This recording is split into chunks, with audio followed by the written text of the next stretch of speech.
పెళ్ళైనా పండగైనా వేడుక ఏదైనా పట్టుచీరల ప్రత్యేక వేదిక వారాహి సిల్క్స్. బండి సంజయ్ కుమారుడు బండి భగీరథ్ పోక్సో కేసులో అరెస్ట్ అయ్యారు. అయితే అతనితో పాటు ఇంకొక 17 మంది అరెస్ట్ కాబోతున్నారు. అది కూడా సోషల్ మీడియా ఇన్ఫ్లుయెన్సర్స్, అలాగే జర్నలిస్టులు కూడా అంటున్నారు. నిజంగా కేవలం ఆడియోలు వీడియోలు వినిపిస్తే కూడా పోక్సో కేసు అనేది అప్లై అవుతుందా? రోడ్డు పైన 10 మంది చూస్తుండగా హత్య చేసిన వాడికి కూడా బెయిల్ దొరుకుతుంది, కానీ పోక్సో కేసులో బెయిలు కష్టం. ముఖ్యంగా లైంగిక వేధింపులకు సంబంధించి ఈ పోక్సో యాక్ట్ వచ్చింది. ఒక ప్రైమ్ ఆఫ్ ఎఫెన్స్కి సంబంధించిన ఆధారాలు ఈ తల్లిదండ్రులను తీసుకొని వెళ్ళి, ఈ పాపను తీసుకొని వెళ్ళి అక్కడ ఇచ్చారు అనుకోండి, వెంటనే అతన్ని అరెస్ట్ చేయాలి. 60 రోజుల వరకు బెయిల్ ఇవ్వడానికి వీలు. ఆ అమ్మాయిని చెడు చేయడం వెనక వీళ్ళ ఉద్దేశం ఏంటి అంటే, ప్రజలు ఆ అమ్మాయి గురించే ఆలోచిస్తారు. అందరూ ఈ నేరస్తుడిని పక్కన పడేస్తారు. నమస్తే, వెల్కమ్ టు సుమన్ టీవీ. నేను మీ కృష్ణవేణి. బండి సంజయ్ కుమారుడు బండి భగీరథ్ పోక్సో కేసులో అరెస్ట్ అయ్యారు. అయితే అతనితో పాటు ఇంకొక 17 మంది అరెస్ట్ కాబోతున్నారు. అది కూడా సోషల్ మీడియా ఇన్ఫ్లుయెన్సర్స్, అలాగే జర్నలిస్టులు కూడా అంటున్నారు. పోక్సో కేసు కింద ఇతనంటే అరెస్ట్ అయ్యాడు, కానీ వాళ్ళందరూ ఎందుకు అవుతున్నారు, దానికి కారణం ఏంటి, నిజంగా అంత స్ట్రాంగ్ చట్టం, ఈ అన్ని విషయాలు మనకు ఎక్స్ప్లెయిన్ చేయడం కోసం ప్రముఖ సోషల్ యాక్టివిస్ట్ కృష్ణకుమారి అమ్మ ఉన్నారు. మాట్లాడదాం. అమ్మ నమస్తే. నమస్తే అమ్మ, పోక్సో చట్టం చాలా పవర్ఫుల్ చట్టం అని మనకు తెలుసు. అయితే ఎవరినైతే మైనర్ని, అబ్బాయి అయినా అమ్మాయి అయినా లైంగికంగా వేధిస్తే ఎవరైతే ఉన్నారో వాళ్ళని అరెస్ట్ చేస్తారు. కానీ ఇక్కడ అత్యుత్సాహంతో కొంతమంది డబ్బు కోసం ఉంటున్నారు, కొంతమంది ఏమో రాజకీయ నాయకుడు సపోర్ట్గా ఇష్టం వచ్చినట్టుగా మైనర్ బాలిక వీడియోస్, వాళ్ళ తల్లిదండ్రుల వీడియోస్, ఆడియోస్ రిలీజ్ చేశారు. ఇప్పుడు వాళ్ళందరూ కూడా అరెస్ట్ కాబోతున్నారు అంటున్నారు. నిజంగా కేవలం ఆడియోలు వీడియోలు వినిపిస్తే కూడా పోక్సో కేసు అనేది అప్లై అవుతుందా? అసలు ఇప్పుడు పోక్సో కేసు ఎవరిపైన ఎవరు చేస్తారు? 18 సంవత్సరాల లోపు బాలబాలికలపైన, బాలురు కూడా గుర్తుపెట్టుకోవాలి, ఇది కేవలం మహిళలకు సంబంధించిన చట్టమే కాదు.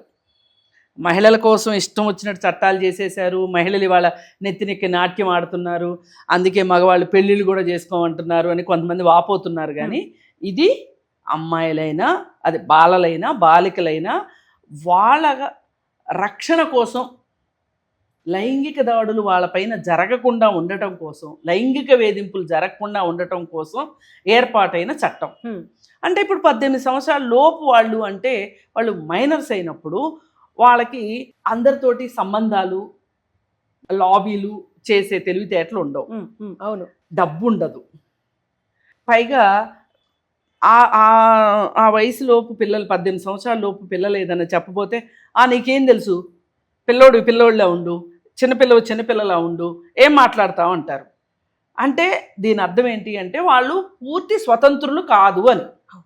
అంటే పూర్తి స్వతంత్రులు కాదు అంటే వాళ్ళ నిర్ణయాలు వాళ్ళు తీసుకోలేరు అని అర్థం. అందుకే అట్లీస్ట్ ఓటు హక్కు కూడా ఇవ్వం కదా మనం. అది ఇప్పుడు వాళ్ళ నిర్ణయాలు వాళ్ళు తీసుకోలేరు.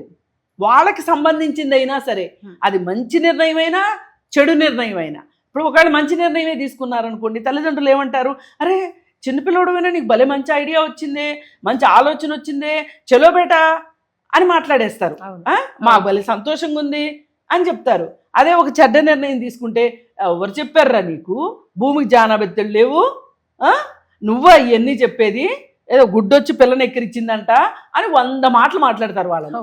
అందుకని ఏంటంటే వీళ్ళు స్వతంత్రులు కాదు, వేరే వారిపైన ఆధారపడి ఉన్నవాళ్ళు.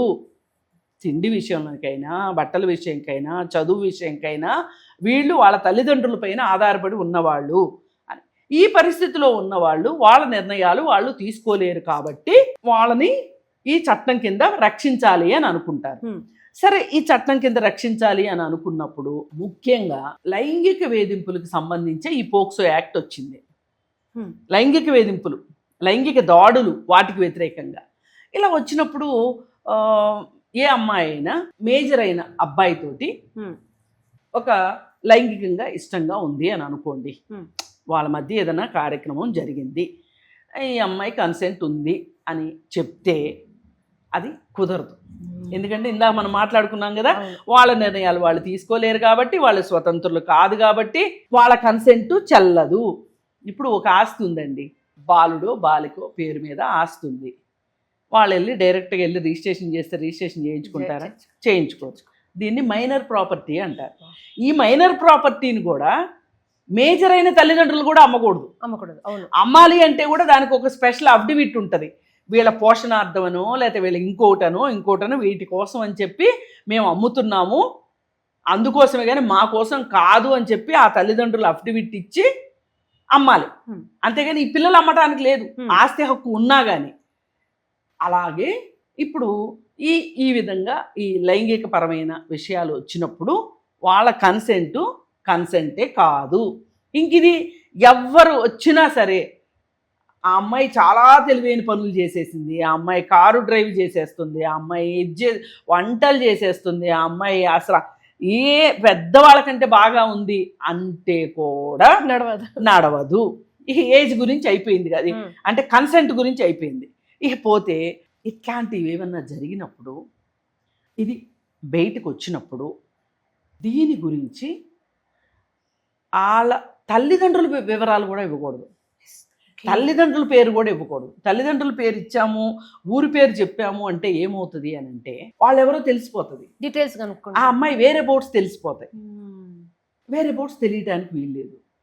అది ఒక రకంగా వాళ్ళని కించపరిచినట్టు, వాళ్ళు ఆత్మన్యూనతకి గురవుతారు కాబట్టి, వాళ్ళ జరిగిన దాని గురించి వాళ్ళు బాధపడతారు కాబట్టి. ఇప్పుడు ఇంకెవరో తెలిసి వెళ్ళి ఏంటి ఇలా జరిగిందంట అని అడిగితే వాళ్ళు బాధపడతారు, వాళ్ళలో వాళ్ళు కుచించుకుపోతారు. అందుకని వాళ్ళ వెల్బీయింగ్ దృష్ట్యా ఇది ప్రపంచానికి తెలియకూడదు అని చెప్తాం. ఇంకొకటి, ఇప్పుడు నేరం జరిగింది, వీళ్ళు పోలీస్ స్టేషన్కి వెళ్ళారు, వెళ్ళి కంప్లైంట్ ఇచ్చారు, మినిమం సాక్ష్యాధారాలు ప్రైమ్ ఆఫ్ ఎఫెన్సీ ఇచ్చారు. అంటే నిజంగా వీళ్ళిద్దరికి పరిచయం ఉందా లేదా, జరిగే అవకాశం ఉందా లేదా అనే ఒక ప్రైమ్ ఆఫ్ ఎఫెన్సీకి సంబంధించిన ఆధారాలు ఈ తల్లిదండ్రులు తీసుకొని వెళ్ళి, ఈ పాపను తీసుకొని వెళ్ళి అక్కడ ఇచ్చారు అనుకోండి, వెంటనే అతన్ని అరెస్ట్ చేయాలి. అతన్ని అరెస్ట్ చేసి అతన్ని రిమాండ్కి పంపించాలి. అతనికి 60 రోజుల వరకు బెయిల్ ఇవ్వటానికి వీల్లేదు. కాని పక్షంలో ఏదైనా ఒక ఇబ్బందికర పరిస్థితులుండి, అంటే ఇన్వెస్టిగేషన్ చేసే ఆఫీసరు ఏదైనా కారణం చేత సెలవు పెట్టడము, లేకపోతే ఇంకోటో ఆధారాలు సేకరించడానికి సమయం పట్టడం వల్ల 90 రోజులకి వెళ్ళొచ్చు. ఛార్జ్ షీట్ వేసే వరకు వీళ్ళకి బెయిల్ రాకూడదు. ఎందుకు అంటే ఎంతైనా సరే ఒక చిన్న పాప పైన, బాబు పైన అఘాయిత్యం చేసిన వాడికి ఒక సోషల్ స్టేటస్ ఉంటుంది, డబ్బులు ఉంటాయి. వీళ్ళకంటే వయసులో పెద్దవాడు కాబట్టి ఇతను ఏదైనా సాక్ష్యాధారాలని రూపుమాపగలడు, లేదు వీళ్ళని బెదిరించగలడు, కేసు వాపస్ తీసుకోమని బెదిరించగలడు, రాజీ పడిపోదామని చెప్పి చెప్పగలడు. ఇవన్నీ లోపాయికారీగా చేసేస్తాడు. పైగా దీనికి ఎవరైనా సాక్షులు ఉన్నారు అని తెలిసిందనుకోండి, ఈ సాక్షుల్ని బెదిరించే అవకాశం ఉంటుంది. కాబట్టి ఛార్జ్ షీట్ వేసే వరకు కూడా అతనికి బెయిల్ ఇవ్వకూడదు అనేది ఒక కఠినమైన రూలు దీంట్లో. ఇంకా ఛార్జ్ షీట్ వేసిన తర్వాత అతనికి బెయిల్ ఈజ్ రైట్ కదా, బెయిల్ ఈజ్ రైట్. కానీ ఈ దీంట్లో మట్టుకు ఒక రోడ్డు పైన 10 మంది చూస్తుండగా హత్య చేసిన వాడికి కూడా బెయిల్ దొరుకుతుంది, కానీ పోక్సో కేసులో బెయిలు కష్టం, కేసు తప్పుదోవ పట్టే అవకాశం ఉంటుంది. కాబట్టి ఇంక ఇది అయిపోయిన తర్వాత ఇంక దీనికి సంబంధించిన ఫోటోలు కానీ ఏ వివరాలైనా సరే ఎక్కడా మీడియా హౌస్లో ఇవ్వటానికి వీల్లేదు. కాదమ్మా, ఇక్కడ నాకు ఒక చిన్న డౌట్. జర్నలిజం బ్యాక్గ్రౌండ్ నుంచి వచ్చిన వాళ్ళకి బేసిక్ ఐడియా ఉంటుంది, పిల్లల్ని చూపించొద్దు లేదా ఇలా బాధితుల్ని పోక్సో కింద ఉన్న వాళ్ళని. అది మర్చిపోయి ఇన్ఫ్లుయెన్సర్స్ అంటే ఓకే, వాళ్ళ మైక్ ఉన్న ప్రతి ఒక్కరూ కెమెరా ముందు మాట్లాడుతున్నారు.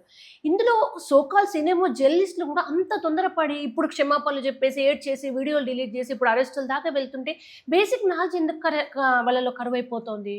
అంటే ఒకటి, ఎప్పుడైనా సరే ఇక్కడ ఒక బేసిక్ క్వశ్చన్ ఏంటంటే, నువ్వెవరి పక్షాన ఉన్నావు అన్న దాన్ని బట్టి ఉంటుంది. నువ్వు బాధితుల పక్షం వహించావు అనుకో, నీకు ఏ బాధ ఉండదు, నీకు ఒక తృప్తి కూడా ఉంటుంది, ఆత్మతృప్తి ఉంటుంది. నేను బాధితుల పక్షాన ఉన్నాను, నేను కష్టాల పక్కన ఉన్నాను, కన్నీళ్ల పక్కన ఉన్నాను, వేదనతో నేను వాళ్ళ వేదనని పంచుకున్నాను, వాళ్ళతో నేను సహానుభూతిని చెందాను, వాళ్ళ కష్టాన్ని నా కష్టంగా అనుభవించాను అనే ఒక తృప్తి ఉంటుంది నాకు. అదే నేను బాధితుల పక్షాన కాకుండా నేరస్తుల పక్షాన ఉన్నాను అనుకోండి, నేను దాన్ని సమర్థించుకుంటానికి ఎన్నైనా మాట్లాడాల్సి వస్తుంది. ఆ ఎన్నైనా మాట్లాడే పక్షంలో సాక్షాత్తు బాధ్యురాల్ని చేస్తాను నేను. బాధ్యురాల్ని ఎందుకు చేస్తాను నేను అని అంటే, ఎవరైతే నేరస్తుడు ఉంటాడో నేరస్తుడిని రక్షించటానికే. ఇప్పుడు ఇక్కడ ఈ నేరస్తుడిని రక్షించడానికి వీళ్ళు ఏమేమి వీడియోలు చేయాల్సి వచ్చింది?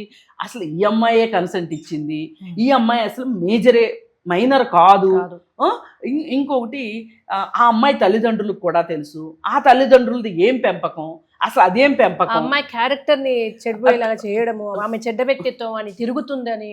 అంటే ఇప్పుడు ఆ అమ్మాయిని చెడు చేయడం వెనక వీళ్ళ ఉద్దేశం ఏంటి అంటే, ప్రజలు ఆ అమ్మాయి గురించే ఆలోచిస్తారు. అందరూ ఈ నేరస్తుడిని పక్కన పెడేస్తారు, కోల్డ్ స్టోరేజ్లో వేసేస్తారు. ఇప్పుడు అందరూ ఈ అమ్మాయి పక్షాన వెళ్ళరు, ఈ అమ్మాయి చెడు గురించే మాట్లాడుకుంటారు, ఈ చెడునే చూస్తారు, ఆ అమ్మాయిలో ఉన్న చెడునే చూస్తారు. వీళ్ళు అందుకని ఏం చేశారు అంటే, మనకు తెలియకుండా పాఠకులు, ప్రేక్షకులు, సమాజం యొక్క మైండ్లోకి ఇవన్నీ ఎక్కించాలని చూశారు. ఒక ఆడపిల్ల ఫామ్ హౌస్కి వెళ్తుంటే తల్లి ఏం చేస్తుంది? నిజమే కదా. అదే మన అమ్మాయిని అయితే పంపిస్తామా? ఆ తల్లి ఏమన్నా కారు ఎక్కించుకొని వచ్చి ఫామ్ హౌస్లో వదిలిపెట్టి వెళ్ళిందా? అసలు ఇంట్లో చెప్పెళ్తారా? వాళ్ళు చెప్పెళ్తారా? గుడికనే ఎటోనో వెళ్ళింటారు కదా, వెళ్తారు. ఆ ఏజ్ అట్లాంటిది, ఇన్ఫ్లుయెన్స్ అయిపోయి వెళ్ళిపోయే ఏజ్, వెళ్ళిపోతారు. ఈ పాత రోజుల్లో లాగా 18 సంవత్సరాల లోపు పిల్లలు ఇవాళ నన్ను అడిగితే పబ్కి వచ్చారు, పబ్కి వెళ్ళింది ఆ అమ్మాయి అంటున్నారు. ఇంట్లో వాళ్ళకి తెలియకపోవచ్చు. పబ్బు వాళ్ళు ఎందుకు యాక్సెప్ట్ చేశారు? ఇక్కడ మన వ్యవస్థలోనే చాలా లోపాలు ఉన్నాయి. ఈ లోపాలన్నీ సరిచేయకుండా బాధ్యురాల్ని చేయడం కరెక్ట్ కాదు. నా బాధ ఏంటంటే అమ్మ, తోటి స్త్రీలే బాధితురాల పట్ల మాట్లాడారు. సరే, మగవాళ్ళు మాట్లాడారంటే ఎప్పటికీ బద్ధశత్రువులాగా జరుగుతుంది, కానీ స్త్రీలు ముందుకు వచ్చి అమ్మాయిని బాధ్యురాల్ని చేశారు. చూడండి, అబ్బా అన్యాయం. అసలు ఆ అమ్మాయిని పోర్ట్రేట్ చేసిన విధానము ఎంత బాధాకరమైన విషయం అంటే, ఆ విధంగా పోర్ట్రేట్ చేయటం కరెక్ట్ కాదు. ఎందుకంటే మీకు చట్టాల పట్ల అభ్యంతరాలు ఉండొచ్చు, చట్టాల్లో మార్పుల గురించి మీరు ప్రశ్నించండి, మార్పు కోసం పోరాటం చేయండి. మళ్ళీ ఇంకొకటండి, చట్టాలు అనేవి అర్ధరాత్రి ఆకాశం నుంచి ఉల్కలు ఊడిపడినట్టు ఊడిపడవు.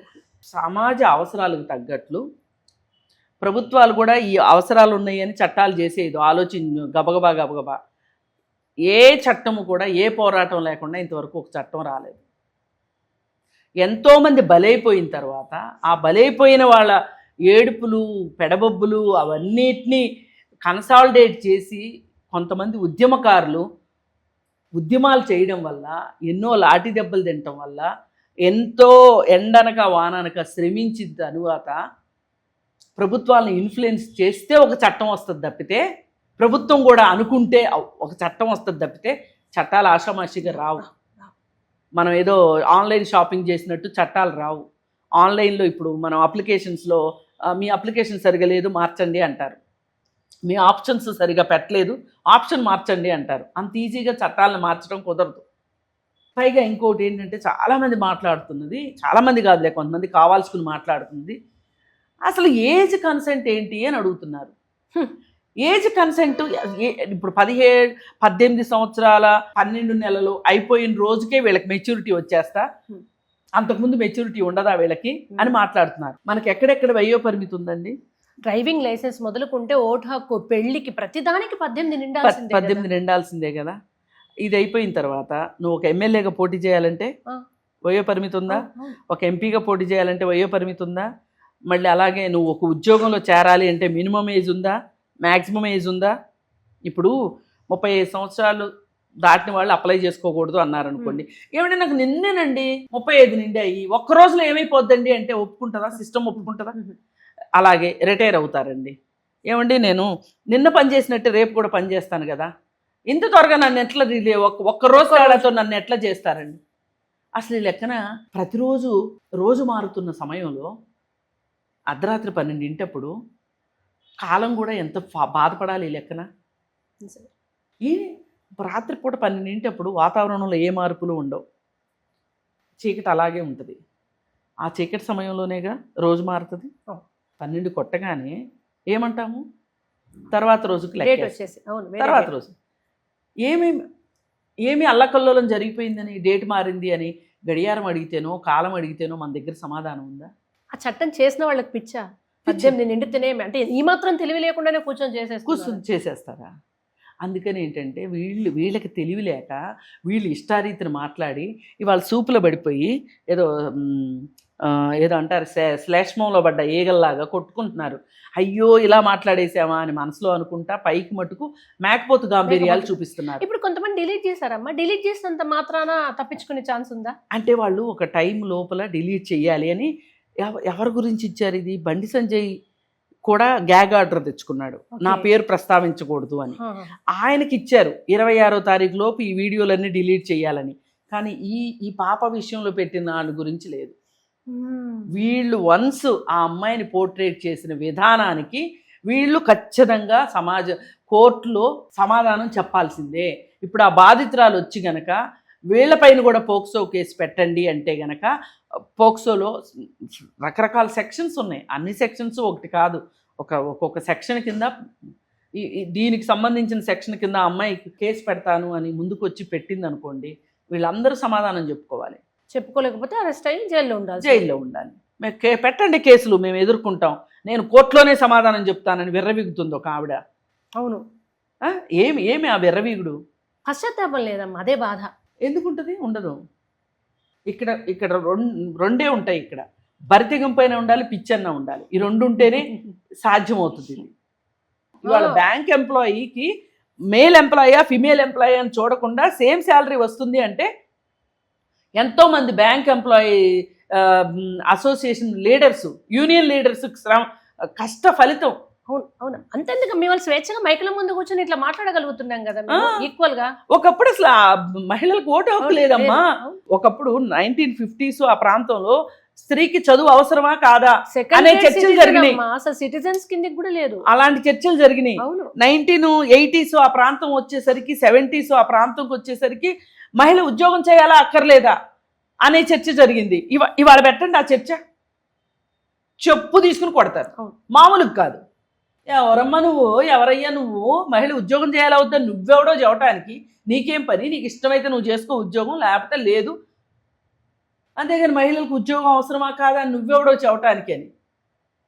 అందుకని ఒక్కటే, ఎవరైనా సరే మనము సత్యం వైపు ధర్మం వైపు ఉన్నాము అంటే గనక, న్యాయం వైపు ఉన్నాము అంటే గనక మనకి తెలివి కూడా కరెక్ట్గా పనిచేస్తుంది. ఈ మూడు నాకు సంబంధం లేదు. నాకు ఇష్టమైన ఇప్పుడు ఒక్కొక్కసారి అండి చట్టాల వల్ల మన ఇంట్లో వాళ్ళకే ఆ చట్టాల వల్ల చట్టాలు కొన్నిసార్లు దుర్వినియోగం చేయబడిన దానివల్ల నష్టం జరుగుతుంది. అయినంత మాత్రాన చట్టాలను ఎప్పుడు నిందించకూడదు. చట్టాలని ఎవరైతే ఉపయోగిస్తున్నారో వాళ్ళది తప్పు, చట్టానికి తప్పు కాదు. చట్టానికి ఎప్పుడూ తప్పు కాదు. ఇప్పుడు 498A దుర్వినియోగం అయింది అని చెప్తున్నారు. 498A దుర్వినియోగం అవటానికి కారణం పోలీసులు, లాయర్లు. ఇప్పుడు నా భర్త కొడుతున్నాడు అని ఒక స్త్రీ పోలీస్ స్టేషన్కి వెళ్ళగానే ఇంట్లో అందరిని ఎరగదీస్తాను, మీకెందుకు, అందరి పని చెప్తాను, నన్ను కొంచెం మీరు చూసుకోవాలి అన్నాడు అనుకోండి పోలీసు. అప్పటికే వీళ్ళు ఒక అగ్రహావేశాల్లో ఉంటారు, కోపంలో ఉంటారు. వీళ్ళు ఎంతో కొంత ఇస్తామంటారు. పోలీసుడు ఏం చేస్తాడు, అవసరం ఉన్నోళ్ళని అవసరం లేనోళ్ళని అందులో పడేసిన తర్వాత లాయర్ వస్తాడు. ఇప్పుడు వీళ్ళు రాసినంత మాత్రాన అవ్వదు, నేను వాదిస్తేనే అవుతుంది, నేను వాదిస్తాను, వాళ్ళందరి సంగతి చెప్తాను, నా ఫీజు ఇంత అంటాడు. అని నేను అక్కడ ఒక సమస్య ఉంటే 5 సమస్యలు రాస్తాను, అప్పుడే కేసు స్ట్రాంగ్గా ఉంటుంది అని చెప్తాడు. కానీ లాయర్ ఒక మాట చెప్పడు. వీళ్ళకి బుర్ర ఉండదు, వీళ్ళు కష్టాల్లో ఉంటారు కదా. ఏంటంటే మనం రెండో వాళ్ళ మీద ఒకటి మోపాము అంటే అది నిరూపించుకోవాల్సిన బాధ్యత మన మీదే ఉంది. ఇప్పుడు ఎలిగేషన్ వేయడం చాలా ఈజీ, దాన్ని నిరూపించడం చాలా కష్టం. ఇప్పుడు పోక్సోలో కూడా 100 పెట్టారు, నిరూపించకపోతే మళ్ళీ అంత పెద్ద వ్యక్తులతో ఇంకా అదేం చిన్న విషయం కాదు కదా ఎవరితో వేయడానికి. అందుకని ఏంటంటే చట్టాలని దుర్వినియోగం చేసేవాళ్ళు ఉంటారు, కానీ దాన్ని పరిరక్షించే వాళ్ళు నిద్రపోతుంటే దుర్వినియోగం చేసే వాళ్ళు ఉంటారు అక్కడ. ఇప్పుడు ట్రాఫిక్ పోలీస్ పట్టించుకోకుండా క్రాస్ చేస్తే రూల్స్ తప్పు కాదు కదా, క్రాస్ చేసిన వాళ్ళు తప్పు కదా అది. అందుకని ఈ కొంచెం జ్ఞానం తీసుకొచ్చుకుంటే అనవసరంగా నోరు బారేసుకోకుండా ఉంటారు, అనవసరంగా మాట్లాడుకోకుండా ఉంటారు. ఇప్పుడు నిన్న ఒక ఆమె చెప్తుంది, ఏంటి, నన్ను అందరూ బండి సంజయ్ గారి అబ్బాయి గురించి అడుగుతున్నారండి, నేను స్పందించలేదు అని అడుగుతున్నారండి. ఓ పక్కన కోర్టులు ఉన్నాయి కదా, ఓ పక్కన పోలీస్ స్టేషన్లు ఉన్నాయి కదా, వాళ్ళు చూసుకుంటారు కదా, నేనెందుకు మాట్లాడటం మధ్యలో? ఇప్పుడు ఏదో మాట్లాడి, తప్పు మాట్లాడి, ఒప్పు మాట్లాడి చాలా సమస్య అయిపోతుంది కదా. నాకు ఆ పోక్సో అనే చట్టం గురించే తెలియదు, నేను ఎలా మాట్లాడతాను అని చెప్పి ఆవిడ సినిమా డైలాగులు వేస్తుంది. కానీ ఇదే మనిషి ఎక్కడ లవ్ జిహాద్ జరిగింది అనగానే పరుగులు పెట్టుకుంటా వెళ్ళిపోయి అక్కడే పోలీస్ స్టేషను, అక్కడే న్యాయస్థానం, అక్కడే జైలు, అక్కడే పునరావాసం. వాడంట అమ్మాయి బొట్టు తీసేశాడంట, ఈమె అక్కడే కూర్చుని బొట్టు పెట్టేస్తుంది. అంటే అన్నీ అక్కడే ఇన్స్టంట్ జస్టిస్లు మీరు ఇచ్చేస్తారు, ఇన్స్టంట్ పనిష్మెంట్లు ఇచ్చేస్తారు. అప్పుడు ఎలా కుదిరిందండి మీకు? ఇప్పుడు నోరు తెరిచి మాట్లాడటానికి మీకు భయం వేసింది. ఫైనల్గా నేను చెప్పేది ఒకటే, ఈ పిల్లవాడు మనకేమి శత్రువు కాదు, మిత్రుడు కాదు. ఇప్పుడు ఆ అమ్మాయి ఉంది, ఆ బాధితురాలు, వాళ్ళేం మనకి మిత్రులు కాదు, శత్రువులు కాదు, పరిచయం కూడా లేదు. మనం ఇద్దరి వైపున సమదూరము సమన్యాయం కుదరదు. మనము వీళ్ళ వైపే ఉంటాం, బాధితులు కాదు.